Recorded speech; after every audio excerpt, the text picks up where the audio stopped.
Selamat datang di channel Sumber Belajar, media belajar masa kini.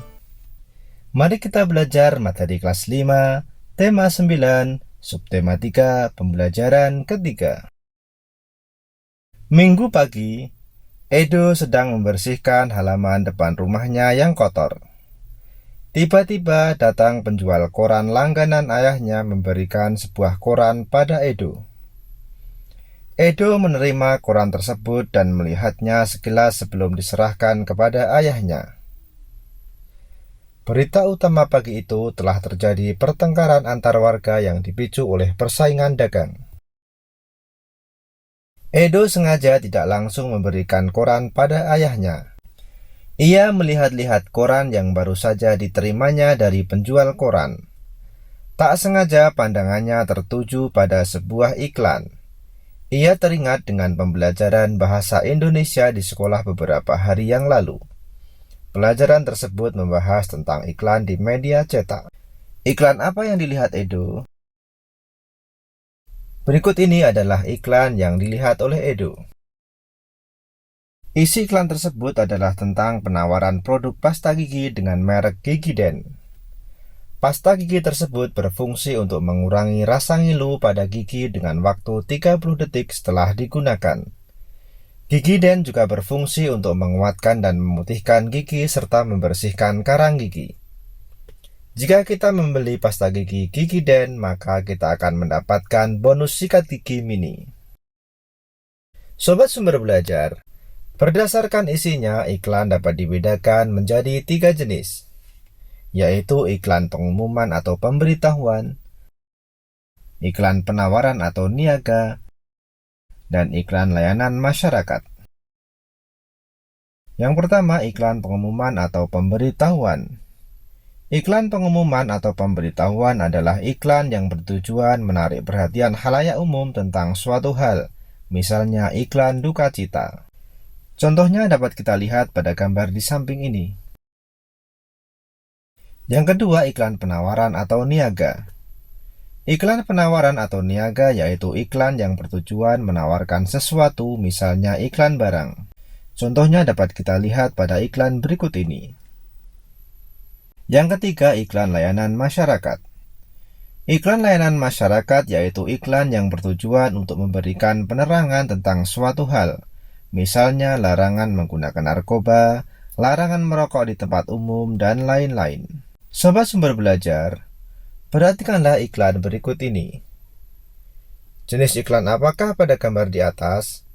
Apa informasi penting dalam iklan tersebut? Tuliskan pada kolom berikut. Iklan tersebut berjenis iklan layanan masyarakat. Dalam iklan ini kita dihimbau untuk memperkokoh persatuan dan kesatuan bangsa untuk meneruskan pembangunan nasional. Iklan di atas memberitahukan kepada masyarakat bahwa menjaga persatuan dan kesatuan merupakan hal yang sangat penting bagi keberlanjutan pembangunan. Oleh karena itu, hindari perbuatan yang dapat menimbulkan hilangnya rasa persatuan dan kesatuan. Dalam kehidupan sehari-hari, terapkan sikap dan perilaku untuk saling toleransi antar sesama, saling menghargai, tidak menang sendiri, menghormati orang lain, dan selalu rukun. Coba bayangkan, apa yang akan terjadi jika tidak ada persatuan dan kesatuan dalam masyarakat? Tentu akan terjadi perpecahan yang menyebabkan kehidupan terganggu dan tidak nyaman. Persatuan dan kesatuan sudah seharusnya dijaga dan dipertahankan demi keberlanjutan pembangunan bangsa. Persatuan dan kesatuan sangat penting di lingkungan keluarga, sekolah, masyarakat, dan negara. Indonesia adalah sebuah bangsa yang kaya akan ras, suku, dan budaya. Indonesia memiliki konteks persatuan bangsa. Persatuan memiliki makna bahwa apapun budaya, ras, dan sukunya tidak ada yang dapat memisahkan dan menggoyahkan persatuan yang telah terjalin. Sobat Sumber Belajar, beberapa sebab dan akibat yang dapat ditimbulkan karena tidak adanya persatuan dan kesatuan adalah sebagai berikut. Yang pertama, di lingkungan keluarga, yaitu terjadinya pertengkaran di dalam keluarga, kurangnya kerukunan di dalam keluarga, dan kurangnya keakraban di dalam keluarga. Kemudian pada lingkungan sekolah, yang pertama adalah sombong dan tidak peduli dengan sesama teman. Kemudian membeda-bedakan teman, mengolok-olok teman, dan terjadi tawuran. Kemudian pada lingkungan masyarakat adalah tidak adanya kepedulian terhadap penderitaan yang dialami oleh orang lain. Kepentingan golongan maupun suku masing-masing lebih diutamakan dalam masyarakat. Tidak adanya kerjasama yang terjalin antar warga masyarakat. Pada lingkungan negara yaitu hilangnya tenggang rasa dan toleransi dalam bermasyarakat, perpecahan bangsa dan melemahnya pertahanan dan keamanan bangsa. Sobat Sumber Belajar, selanjutnya mari kita jawab pertanyaan berikut ini. Nomor 1. Indonesia sebagai sebuah bangsa yang kaya akan ras, suku, dan budaya memiliki konteks persatuan bangsa. Jelaskan makna persatuan tersebut. Negara Indonesia sebagai sebuah bangsa yang kaya akan ras, suku, adat, dan budaya memiliki suatu konteks persatuan bangsa, di mana persatuan bangsa ini memiliki suatu makna bahwa apapun perbedaan budaya, suku, ras tidak akan dapat memisahkan dan menggoyahkan persatuan yang telah terjalin.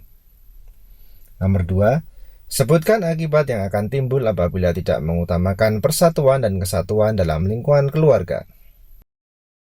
Akibat jika tidak mengutamakan persatuan dan kesatuan di lingkungan keluarga adalah sebagai berikut. Terjadinya pertengkaran di dalam keluarga, kurangnya kerukunan di dalam keluarga, kurangnya keakraban di dalam keluarga. Nomor 3. Sebutkan akibat yang akan timbul apabila tidak mengutamakan persatuan dan kesatuan dalam lingkungan sekolah. Akibat jika tidak mengutamakan persatuan dan kesatuan di lingkungan sekolah adalah sebagai berikut. Sombong dan tidak peduli dengan sama teman, membeda-bedakan teman, mengolok-olok teman, dan terjadi tawuran. Nomor 4. Sebutkan akibat yang akan timbul apabila tidak mengutamakan persatuan dan kesatuan dalam lingkungan masyarakat. Akibat jika tidak mengutamakan persatuan dan kesatuan di lingkungan masyarakat adalah sebagai berikut. Tidak adanya kepedulian terhadap penderitaan yang dialami oleh orang lain. Kepentingan golongan maupun suku masing-masing lebih diutamakan dalam masyarakat. Tidak adanya kerjasama yang terjalin antar warga masyarakat.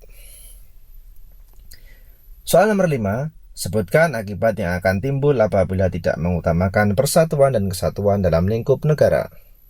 Akibat jika tidak mengutamakan persatuan dan kesatuan di lingkup negara adalah sebagai berikut. Hilangnya tenggang rasa dan toleransi dalam masyarakat, perpecahan bangsa, melemahnya pertahanan dan keamanan bangsa. Sobat Sumber Belajar, bagaimana pengaruh kegiatan ekonomi terhadap kesejahteraan masyarakat? Ayo kita simak penjelasan berikut. Kegiatan ekonomi adalah suatu kegiatan seseorang, perusahaan maupun masyarakat untuk memproduksi barang dan jasa maupun mengonsumsi barang dan jasa tersebut. Untuk memenuhi kehidupan, seseorang akan melakukan kegiatan ekonomi untuk memenuhi kebutuhan baik berupa sandang, pangan, dan papan. Dalam sebuah kegiatan ekonomi, terdapat perputaran uang. Seseorang akan mendapatkan uang untuk memenuhi kehidupannya setelah ia melakukan kegiatan ekonomi lainnya, yaitu melakukan pekerjaan. Setiap manusia tidak akan terlepas dari kegiatan ekonomi. Kegiatan ekonomi tidak hanya dilakukan oleh seseorang, namun juga dilakukan oleh perusahaan, organisasi, pemerintah, bahkan negara. Kegiatan utama yang dilakukan dalam bidang ekonomi adalah sebagai berikut. Yang pertama produksi, yang kedua distribusi, dan yang ketiga konsumsi. Produksi yaitu kegiatan menambah faedah atau kegunaan suatu benda. Produksi juga berarti menciptakan benda baru sehingga lebih bermanfaat dalam memenuhi kebutuhan. Tujuan dari kegiatan produksi secara umum adalah untuk memenuhi kebutuhan manusia dalam rangka mencapai kemakmuran. Tujuan khusus kegiatan produksi yaitu untuk menghasilkan barang dan jasa, mendapatkan keuntungan, dan sebagai alat pemuas kebutuhan. Sedangkan distribusi adalah penyaluran atau penyampaian barang-barang dan jasa dari produsen ke konsumen. Tujuan dari distribusi adalah menyampaikan barang atau jasa dari tempat produsen ke tempat pengguna atau pemakai. Pelaku distribusi dapat memperoleh upah ataupun keuntungan dari kegiatan distribusi barang yang dilakukannya. Sementara itu, konsumsi adalah tindakan menghabiskan atau mengurangi secara berangsur-angsur manfaat suatu barang dalam memenuhi kebutuhan untuk memelihara kelangsungan hidupnya. Tujuan kegiatan konsumsi yaitu untuk memenuhi kebutuhan hidup. Kegiatan konsumsi juga memiliki fungsi menjaga kelangsungan hidup, memenuhi semua kebutuhan. Ketiga kegiatan ekonomi tersebut sangat berpengaruh terhadap kesejahteraan masyarakat. Semakin maju kegiatan ekonomi dalam suatu negara, berarti semakin lancar juga arus peredaran uang, barang, dan jasa untuk memenuhi kebutuhan masyarakat. Dengan demikian, tingkat kesejahteraan juga semakin meningkat. Diperlukan kondisi ketahanan dan pemerintahan yang stabil agar kegiatan ekonomi yang berlangsung di suatu negara dapat berjalan dengan baik. Pemerintahan yang stabil dapat tercapai jika masyarakatnya selalu menjunjung tinggi rasa persatuan dan kesatuan. Sobat Sumber Belajar, demikian penjelasan dari kami. Jangan lupa like, share, and subscribe channel Sumber Belajar. Terima kasih.